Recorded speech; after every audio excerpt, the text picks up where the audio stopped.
Outro dia me deparei com uma discussão na internet que me chamou a atenção.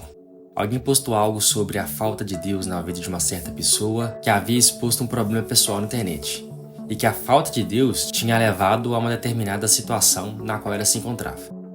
Nos comentários, um terceiro disse que este que escreveu a dita postagem era apenas um religioso, que não era correto dizer que o problema era a falta de Deus.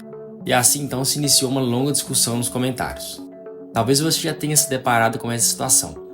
Você entra em uma discussão com um amigo, com um parente, um desconhecido ou quem quer que seja. Nessa discussão, vocês estão debatendo sobre Deus. Vários pontos são levantados. Você apresenta seus argumentos, seu adversário no debate explica os deles e assim por diante. Mas acontece o seguinte fato. Seu adversário simplesmente fala de um Deus que ele mesmo criou.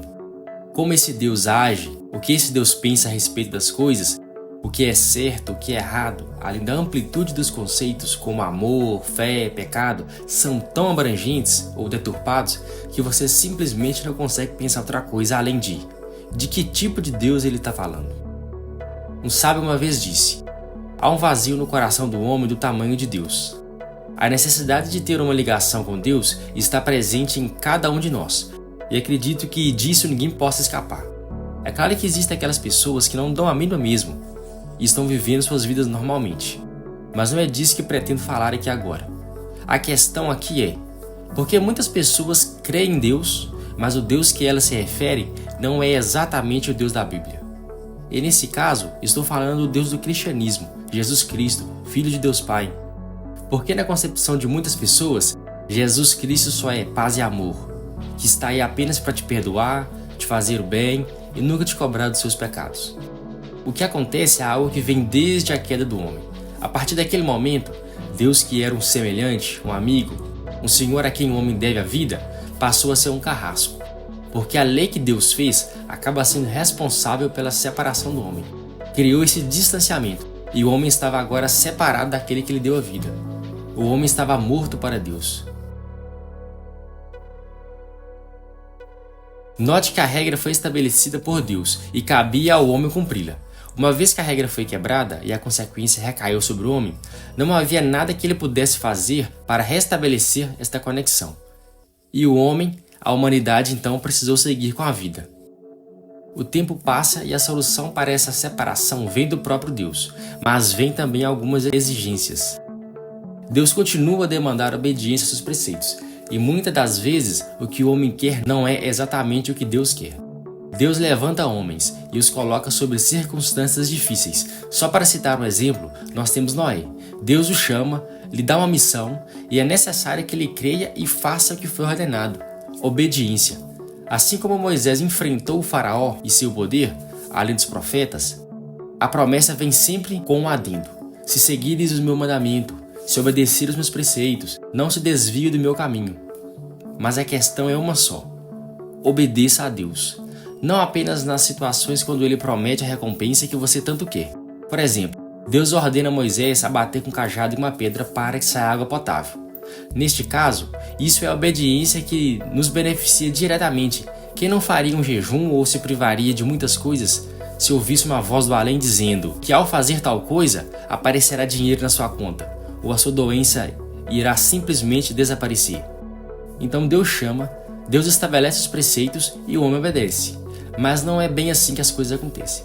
Muitos optaram por seguir por outros caminhos, adorar outros deuses, e é o que nós vimos no Antigo Testamento, em grande parte dele. Então vem Jesus, o Filho de Deus, enviado por Deus. O método mudou, a conexão também.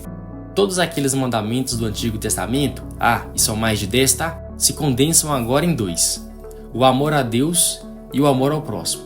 Lógico, existe muita coisa aí e não é tão simples assim, mas a listinha de afazeres rigorosos não existe mais da maneira que era. Preservar o sábado? Não mais. Olha só Jesus operando milagres. Pois mais vale fazer o bem a outrem. Sacrifícios? Somente o seu pelo próximo.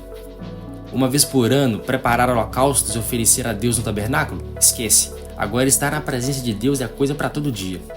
O relacionamento com Deus evoluiu e se aperfeiçoou. Deixou de ser uma série de regras, saiu de cumprir obrigações para viver uma vida de tal maneira que Deus deseja. Olha lá os fariseus. Estavam seguindo à risca as ordenanças, mas a essência do amor não existiu.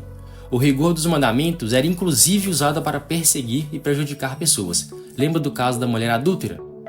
Por pouco não morre, e os autores estariam apenas cumprindo as regras de Deus. Mas não é isso que Deus quer, e o Filho vem para mostrar como é que as coisas devem ser. A obediência continua sendo cobrada, mas agora é a obediência no amor. Ficou mais simples, mas ficou mais complexo.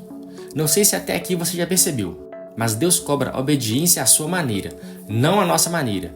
E é aí que entra o nosso Deus, aquele que nós criamos para nos satisfazer.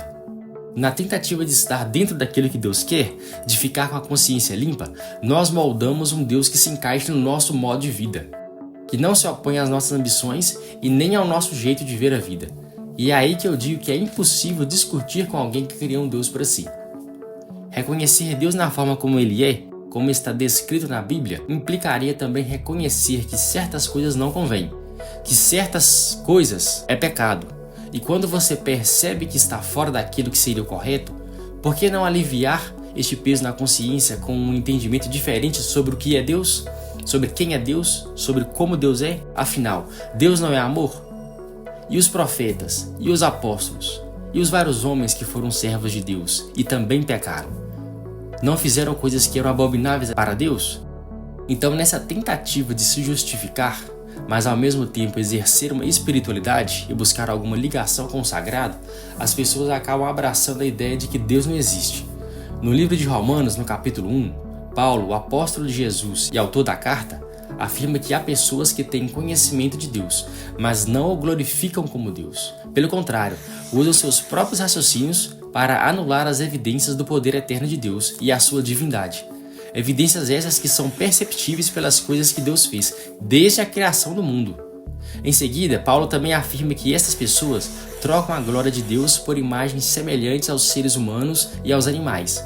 Este trecho faz uma forte alusão à idolatria de deuses pagãos. Mas o texto abrange uma variedade de coisas que podem substituir Deus. Eles trocam a verdade de Deus pela mentira, adorando e servindo a criatura no lugar do Criador.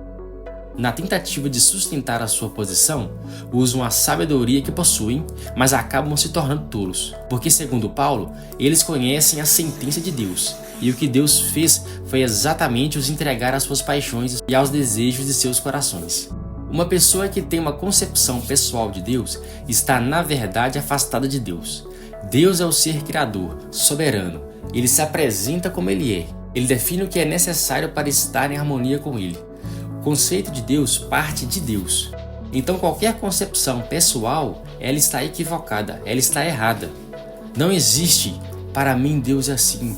O que na verdade existe é, Deus é desse jeito, porque Ele se define assim. Quem crê em Deus, mas não acredita em Deus do jeito que Ele se define, na verdade é o Deus de si mesmo. Quem não entende Deus da maneira que Ele é, não entende de Deus. Deus não é moldável a nós. Se assim fosse, Ele não poderia existir dentro de uma perspectiva transcendente.